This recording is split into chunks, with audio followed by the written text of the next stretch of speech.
Waziri wa ulinzi wa Israeli, Israel Katz, anaionya Uturuki kutaka kufikiria au kuwaza kuwepo katika ardhi ya Syria, na anasema kuwa wao hawawezi kufumba macho kwa hilo na watahakikisha wanalimaliza hili. Israeli ilifanya mashambulizi kwenye kambi ya Al-Dhuhr kule Syria Jumanne, katika kile ambacho kilitajwa na mwakilishi maalum wa Marekani Syria ambaye ni Tom Barak. Tom Barak ni balozi wa Marekani kule Uturuki. Akasema kuwa lilikuwa ni shambulizi la hovyo, lisilo na msingi wala lisilo na maana. Israeli wao wanadai shambulizi lao lilielekezwa kwa sababu Uturuki alikuwa anaanza ujenzi wa kambi ambayo vikosi vyake vitakaa hapo. Nini kinaendelea hapa? Uturuki wanasema kuwa hawakuwa na mpango huo, na kilichokuwa kinatokea pale ni kile kilichozungumzwa na waziri wa mambo ya nje wa Syria Al-Sheiban, ambalo alisema kuwa walikuwa na mpango wa kufufua kambi ya anga kwa ajili ya vikosi vya Syria na si vya Uturuki. Uturuki idhini anayopata au kile anachokipata katika ardhi ya Syria ni kutoa mafunzo kwa wanajeshi wa Syria mpya, si kuweka kambi zake pale. Israeli anasema kuwa mpango halisi uliopo Syria ni Uturuki kuingiza kambi zake na kuwa na jeshi lake katika ardhi ya Syria, jambo ambalo kwa mujibu wake litaweka tishio kubwa kwa usalama wa Israeli. Vikosi vya Israeli viko kwenye viunga vya karibu kabisa na Damascus, na eneo kubwa la Golani tayari kwa 100% linakaliwa na Israeli. Vikosi vya Israeli vinapambana na raia wa kawaida wa Syria kule Quneitra na maeneo mengine kama Daraa, kote wanapambana nao. Israeli haitaki Uturuki awe katika ardhi hiyo. Mgogoro huu ukamgusa rafiki yangu mmoja, akaniambia hivi, kwa kile ninachokiona, rafiki yangu mmoja yuko Canada, akaniambia kwa kile ninachokiona Rabi hapa, ule muungano ulioasisiwa wiki 2 zilizopita kati ya Uturuki, Pakistan na Saudi Arabia utaiongeza Irani kwenye hili, kwa sababu naona mgogoro wa Israeli na Uturuki umekuwa sana. Hawa Irani atajiunga nao kwa ajili hiyo. Nikamwambia bado unawaza mbali sana, yani uko mbali kabisa na ulimwengu uliposimamia na uhalisia wa ulimwengu. Ulimwengu huu umezunguka kwenye nadharia kubwa sana iliyotengenezwa, maybe hadaa, uongo, uzushi, na kile ambacho unachoonyeshwa sio halisi mara nyingi sana. Yani mara nyingi sana kile ambacho unachoonyeshwa inawezekana sio halisi kabisa, na yale yanayozungumzwa sio halisi. Yani drama zimekuwa nyingi sana. Leo hii ukiuliza watu wengi wanalifahamu, wanahisi na wanaamini kuna uadui upo kati ya Uturuki na Israeli. Ni juzi wakati Rais Donald Trump alipokuwa amekwenda kwenye ziara yake huko Ankara, Israeli ndio ilitoa taarifa za kijasusi kusema kuwa Iran walikuwa wanapanga kumuua Donald Trump kwenye ardhi ya Uturuki. Nadhani ndio walisema Israeli. Lakini ziara hiyo ya Trump, kabla ya ziara Trump alisema anakwenda kuzungumza na Erdogan ambaye kwa sasa ni rafiki yake na anafikiria kumuuzia ndege za F-35S, nadhani S au F-35, kuwauzia, kwa sababu walikuwa wamekubaliana kuondoa mfumo wa ulinzi wa anga wa S-400 wa Urusi ambao ulizua mgogoro kwenye awamu ya kwanza ya Donald Trump na wao. Hilo unaweza ukalichukulia hivyo. Ukiangalia vita vya maneno kati ya Israeli na Uturuki, unaweza ukaamini kuwa kuna ugomvi mkubwa kati yao na huenda lolote likaibuka. Nilichomjibu rafiki yangu nikamwambia ni hivi, hao wote watatu wanaweza wakaungana na Israeli dhidi ya Irani, lakini sio wao kuungana na Irani dhidi ya Israeli. Mark my word. Hicho ndio ninachokuambia. Mstari uliotenganisha kati ya Irani na hawa washirika na mstari uliotenganisha Israeli na hawa washirika, basi mstari wa Israeli na hawa washirika ni mwepesi sana kuzidi mstari wa Irani na hawa washirika. Kilichotenganisha nchi tatu zilizoenda kuungana kwa pamoja zilikuwa ni dhidi ya Irani, ni Usuni na Ushia. Sawa, ndio kilichotenganisha. Usitegemee huu mgogoro unaweza ukavunjwa kwa sababu tu ya ugomvi wa Uturuki na Israeli, lakini ukweli unabaki kuwa hawa wote wanaweza wakafungamana na Israeli dhidi ya Irani, lakini usitegemee hawa wanaweza wakafungamana na hili. Hofu ya Israeli kwa Uturuki haijawahi kuwa utawala uliopo wakina Erdogan, kwa sababu utawala wa Erdogan ni utawala wa Kimarekani ambao una remote kutoka Washington. Erdogan ni mshirika mzuri wa Marekani. Wakati wa peak ya mauaji kabisa ya pale Gaza imefika kwenye kiwango chake cha juu kabisa, yani wakati imefika kwenye kilele chake. Unajua, juzi jeshi la Israeli limethibitisha lenyewe kuwa kifo kilichomuua mtoto Hind Rajab mwenye umri wa miaka 5, jeshi la Israeli lilihusika, na wanasema tunaanza kufanya uchunguzi. Awali walikuwa wakikataa kabisa hii kashfa. Hind Rajab aliuawa akiwa na familia yake yote, wakiwa wanakimbia mapigano kutoka sehemu moja kwenda sehemu nyingine kule Gaza. Baada ya familia yake kuuawa wote, Hind alikuwa na miaka 5, Hind Rajab akaweza kuchukua simu ya mkononi wakati wenzake wameuawa, yeye alikuwa hai kwenye ile gari baada ya kushambuliwa. Akaweza kuchukua simu akapigia shirika la Hilali Nyekundu, yani Hilali Nyekundu. Unajua kama kuna msalaba mwekundu na hilali na nyota nini, mwezi mwekundu, ile Hilali Nyekundu. Akawapigia kuomba msaada na akawaelekeza, jamani, naomba msaada, naogopa mimi, kwa sababu katika vitu ambavyo vimekaririwa sana ni hivyo. Aliwapigia, mimi naogopa, wenzangu wameuliwa, niko sehemu fulani.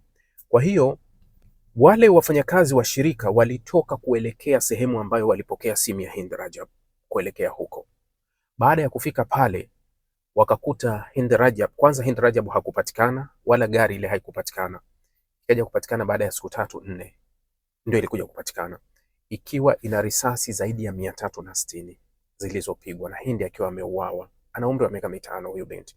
Ndio maana kule Ubelgiji ilianzishwa hii taasisi inaitwa Hind Rajab Foundation, ambayo imekuwa ikishughulika hasa na matatizo, yani kuwafungulia mashtaka askari wa Israeli wote waliokuwa kule Gaza, na wengi umeona askari wakikimbia sehemu fulani. Kwa hiyo wao wanawafuatilia wanakwenda wapi, yani kuwasilisha mashtaka ya kisheria katika nchi ambazo mbalimbali za Ulaya.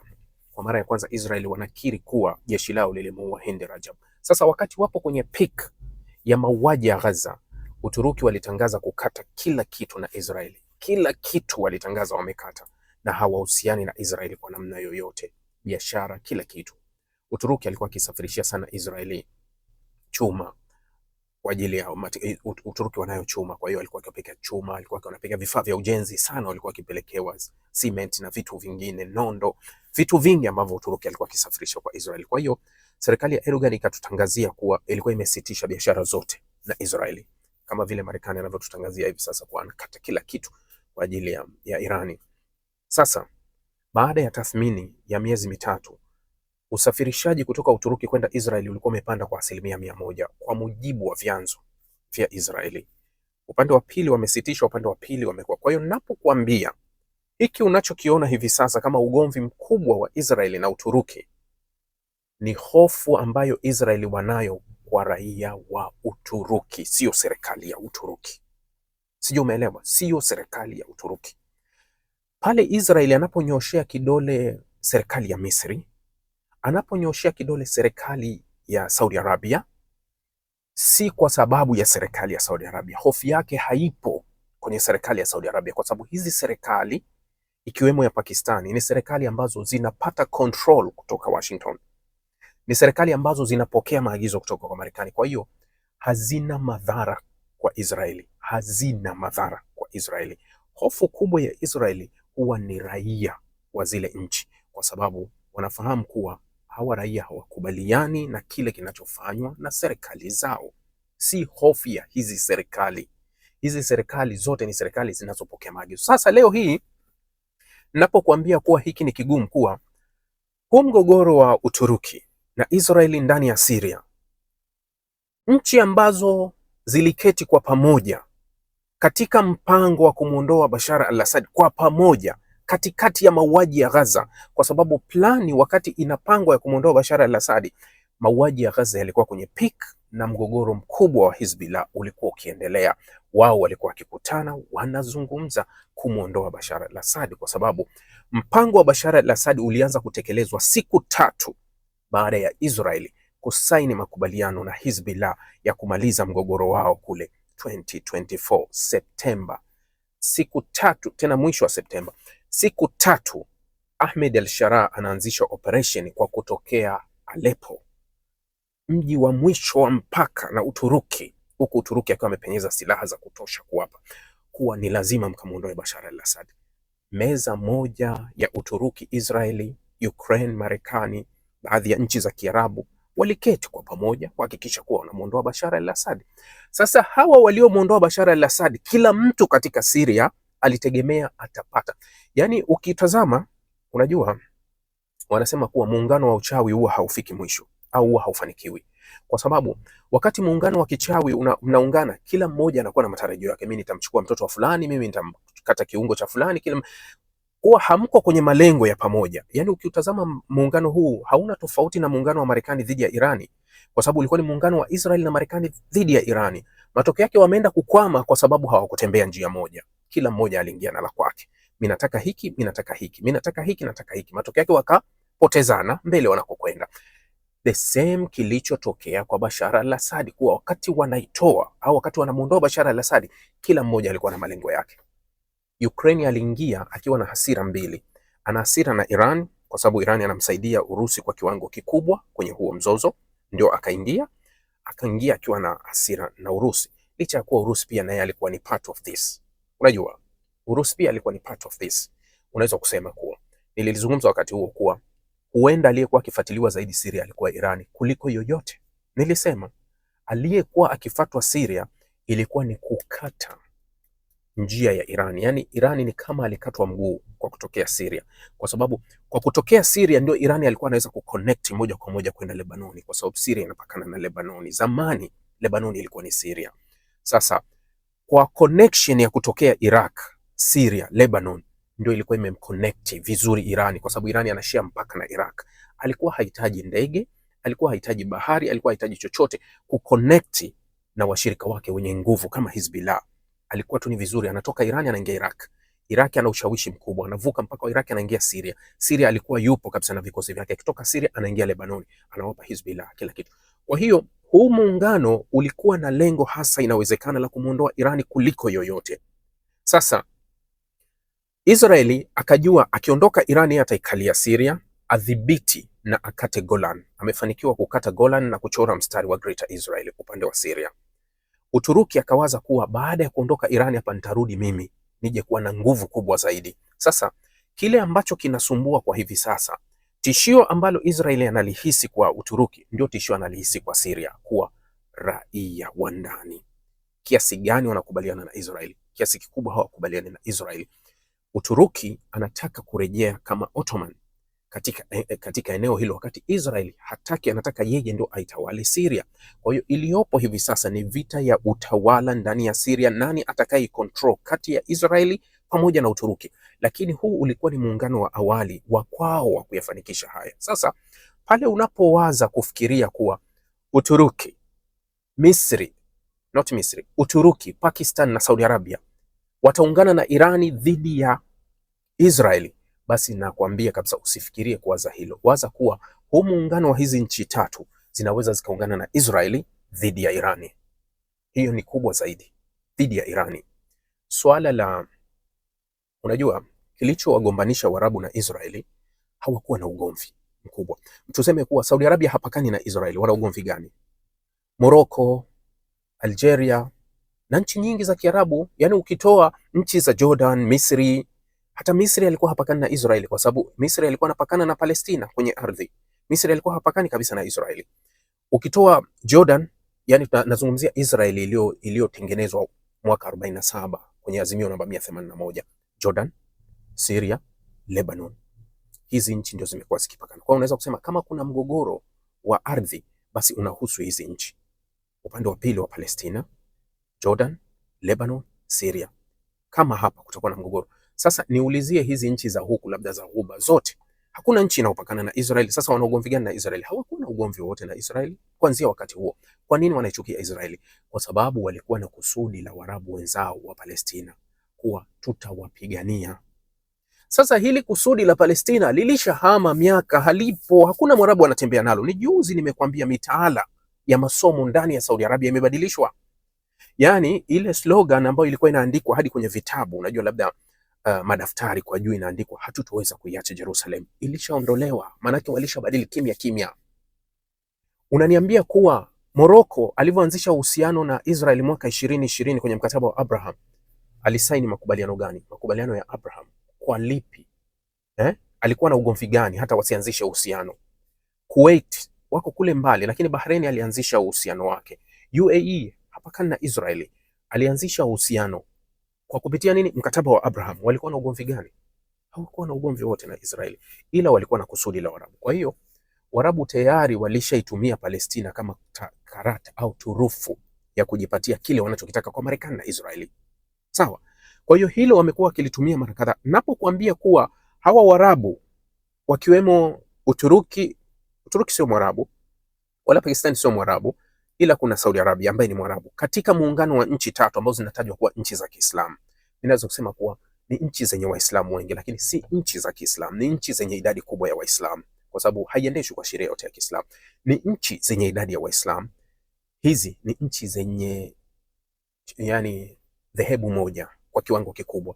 Ndani ya Pakistani Shia wapo, Uturuki Shia wapo, hata Saudi Arabia Shia wapo, lakini kwa kiwango kidogo. Kwa kiwango kikubwa ni Sunni. Naweza nikasema hizi ni nchi za Kisuni zenye idadi kubwa ya waumini wa Kisuni ambazo ziliungana.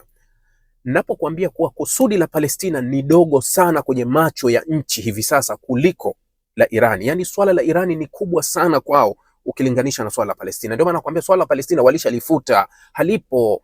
Saudi Arabia alishakubali haya makubaliano ya Abraham. Kama kusingetokea mgogoro wa Gaza wakati huo, kama isingetokea Hamas kuanzisha hizi vurugu, leo hii tunazungumza, Saudi Arabia angekuwa na uhusiano na Israeli diplomatic full, bila mezani kuwepo Palestina. Alishakubaliana na hilo na alisha saini hayo kabla ya kugeuka, baada ya kuona vurugu zimezidi. Sasa swala la Palestina sio kubwa la kusema kuwa eti wanaweza kuja kuungana dhidi ya Israeli. Wao hawamuoni Israeli kwa jicho unaoliona wewe.